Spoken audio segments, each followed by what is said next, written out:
Bismillahirrahmanirrahim. Lazat sungguh buah tomato dimakan bersama buahku ini. Kalau tidak kerana pidato, tak akan saya berada di sini. Datang bahtera dari Medan, singgah sebentar di laluan Kerai. Salam Malaysia Madani saya hulurkan kepada warga Dewan Pembuka Tirai. Assalamualaikum warahmatullahi wabarakatuh. Salam perpaduan dan salam Malaysia Madani. Yang mulia Tuan Peneraju Majlis, barisan para hakim yang sentiasa berada di paksi kebenaran, penjaga masa yang begitu peka dengan edaran jam, para pensyarah dan hadirin hadirat yang dikasihi sekalian. Tampilnya saya di sini adalah untuk menyampaikan pidato yang bertajuk Faktor Mobiliti Sosial dan Kesannya Terhadap Pendidikan. Mobiliti sosial merupakan suatu gerakan perpindahan dari satu kelas sosial ke kelas sosial yang lainnya atau gerak pindah dari status kepada status yang berbeza. Proses ini berlaku apabila ada perubahan kedudukan sosioekonomi seseorang yang dikenal sebagai mobiliti sosial. Mobiliti sosial merujuk kepada pergerakan sosial atau individu untuk meningkatkan taraf seseorang dari aras bawah kepada satu tahap yang lebih tinggi atau lebih baik, sama ada berlaku disebabkan pergeseran, peningkatan atau penurunan status. Menurut pandangan fungsionalisme, aspek pendidikan memainkan peranan penting sebagai alat mobiliti sosial secara langsung, memberi kesan kepada stratifikasi sosial dalam sesebuah kelompok, masyarakat dan negara. Hadirin yang dihormati sekalian, terdapat beberapa faktor yang boleh mempengaruhi perubahan mobiliti sosial seseorang disebabkan beberapa aspek seperti berikut. Antaranya, faktor pendapatan. Faktor ini berlaku apabila terdapat perubahan taraf hidup hasil daripada peningkatan dalam pendapatan atau pencapaian tanpa menukar status seseorang secara automatik, tetapi menyebabkan peningkatan dalam taraf hidup seseorang. Jika seorang guru sekolah rendah telah dinaikkan pangkat menjadi guru besar dan sekaligus gaji pendapatannya juga bertambah, status sosialnya dalam kalangan masyarakat tidak dapat dikatakan naik apabila ia tidak mengubah taraf hidupnya. Contohnya, jika dia memutuskan untuk tetap hidup sederhana seperti ketika ia menjadi guru biasa. Selain itu, aspek perkahwinan. Peningkatan status sosial yang lebih tinggi boleh berlaku melalui perkahwinan. Sebagai contoh, seorang wanita yang berasal dari keluarga yang sederhana berkahwin dengan seorang lelaki dari keluarga kaya dan dihormati oleh masyarakat. Perkahwinan ini dapat menaikkan status wanita tersebut. Berkahwin dengan orang kaya, berharta dan berpangkat sememangnya dapat menukarkan status pasangan tadi. Warga Dewan yang dihormati, faktor lain yang mempengaruhi perubahan mobiliti sosial ialah perubahan tempat tinggal.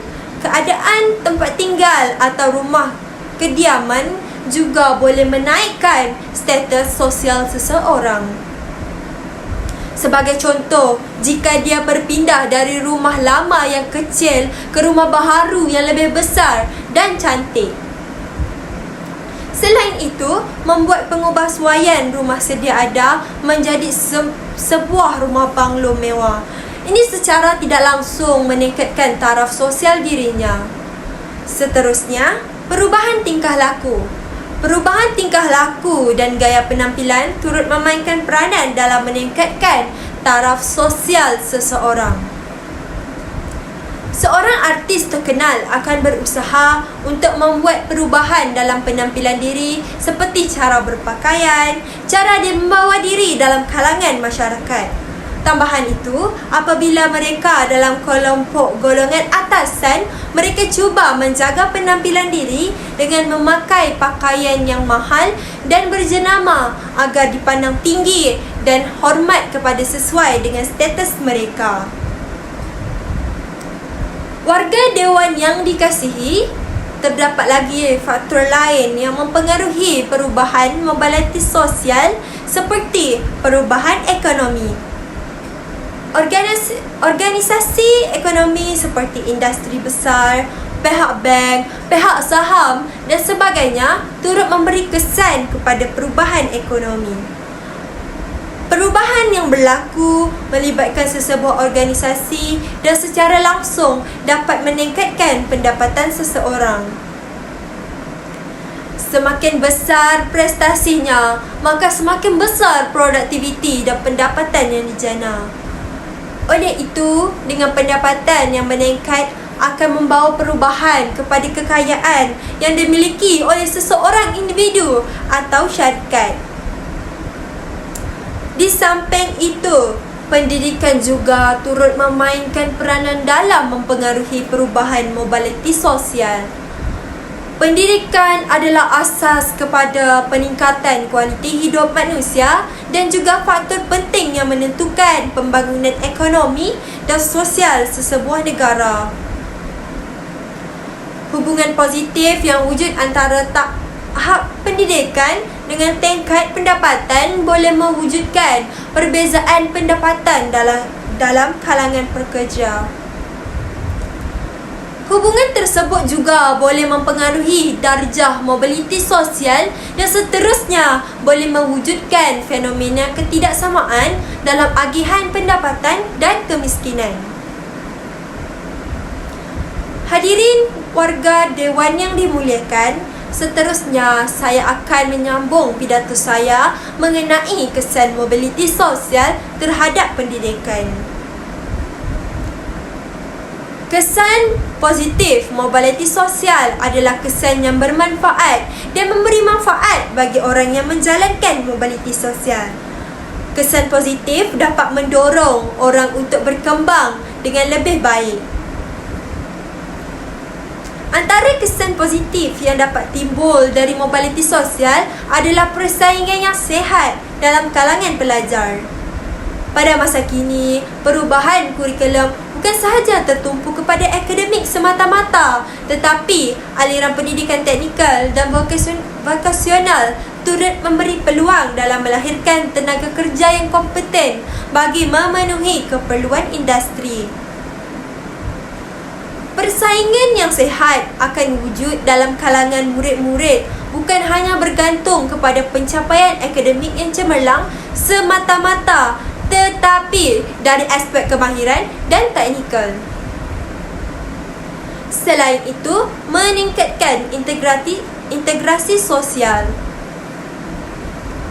Sebagai sebuah negara yang berbilang kaum, maka akan wujud kepelbagaian dalam cara hidup, bahasa, adat resam dan budaya.